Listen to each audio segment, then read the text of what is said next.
Vamos imaginar um lugar onde o ar quase não existe, o sol castiga e o vento é cortante. Pensa aí, a mais de 4.000 metros de altura, lá no topo dos Andes peruanos. É nesse cenário, desafiando tudo, que nasce uma raiz simplesmente lendária, a maca. Ela é muito mais que um alimento, sabe? É um verdadeiro símbolo de força que resiste há séculos.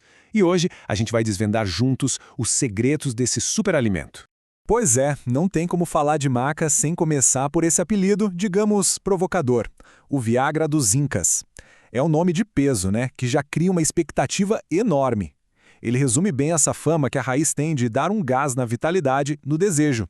Mas vamos ser sinceros, por trás de um apelido tão chamativo assim, tem ciência de verdade? Chegou a hora de separar o que é mito e o que é fato. A lenda é realmente poderosa. Tenta visualizar a cena. Os guerreiros incas, um pouco antes de uma batalha daquelas, decisiva. Dizem que o ritual deles incluía consumir essa raiz. E não era só um lanchinho, não, era o combustível para aguentar o tranco, um tônico para ter mais coragem.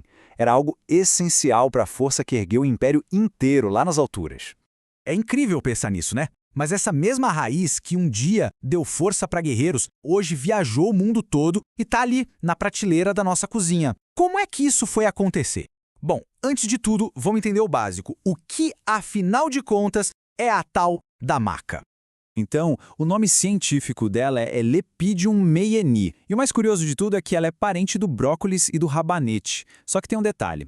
Enquanto os primos dela curtem uma horta tranquila, a maca é tipo uma sobrevivente radical. Ela escolheu um dos lugares mais inóspitos do planeta para crescer. E é justamente essa força, essa capacidade de prosperar no caos que a deixa tão especial e cheia de nutrientes.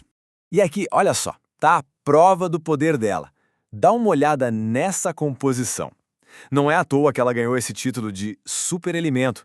É um pacote completíssimo. Tem carboidratos de qualidade para dar energia aos poucos, tem proteína para construir o corpo, tem fibras e ainda um coquetel de vitaminas e minerais essenciais, tipo ferro, zinco, cálcio.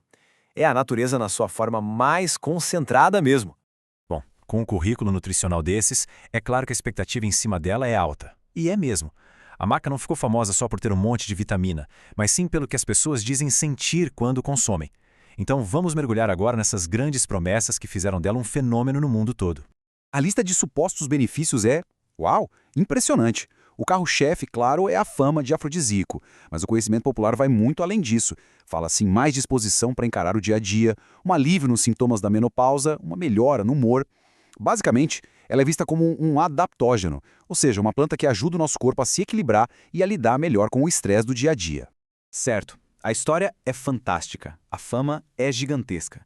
Mas a gente está aqui para entender os fatos, certo?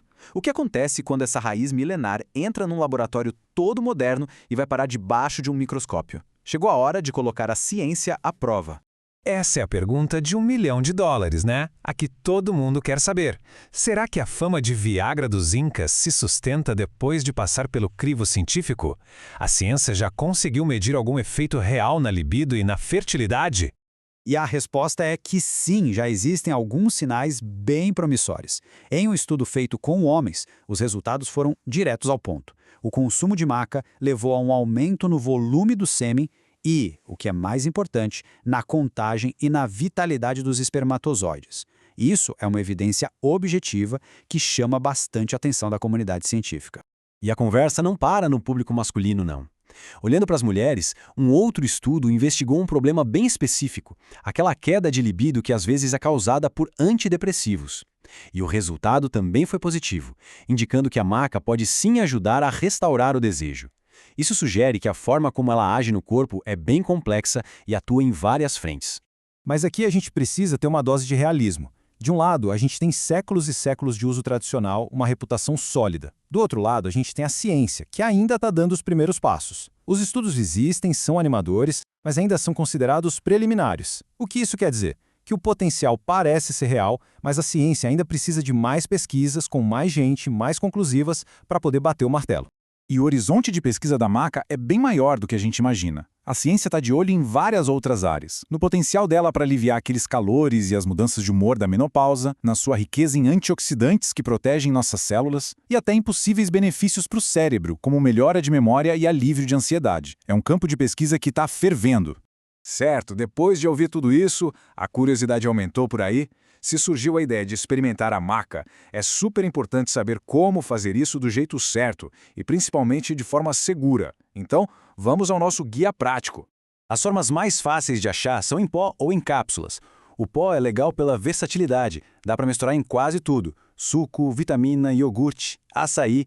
Mas uma dica de ouro aqui. O calor pode destruir alguns dos compostos mais preciosos dela. Então, para garantir o efeito máximo, o ideal é consumir com alimentos frios ou, no máximo, mornos, ok?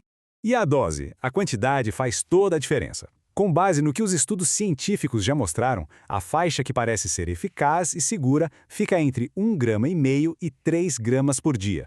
Começar com a dose menor e observar como o corpo reage é sempre a melhor estratégia. Agora, um momento de atenção máxima, pessoal. A maca é um alimento poderoso, mas isso não quer dizer que seja inofensiva ou indicada para todo mundo. Vamos ver agora os pontos de cautela que ninguém pode ignorar. A regra de ouro é, na dúvida, sempre fale com um profissional de saúde. Não existem estudos de segurança para gestantes e lactantes, então é melhor evitar.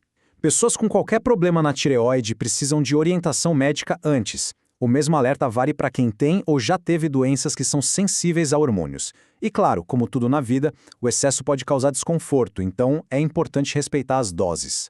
Então, a gente chega na pergunta final. A maca peruana é um tesouro ancestral, um eco do passado dos incas, ou é um superalimento moderno, uma promessa para o nosso futuro?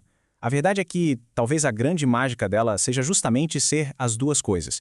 Ela une tradição e ciência, mostrando pra gente que a natureza ainda guarda segredos muito poderosos. A jornada para entender a maca por completo ainda está longe do fim, mas o que a gente já sabe hoje é sem dúvida fascinante. E fica a pergunta no ar: o que mais essa raiz dos Andes ainda tem para nos ensinar?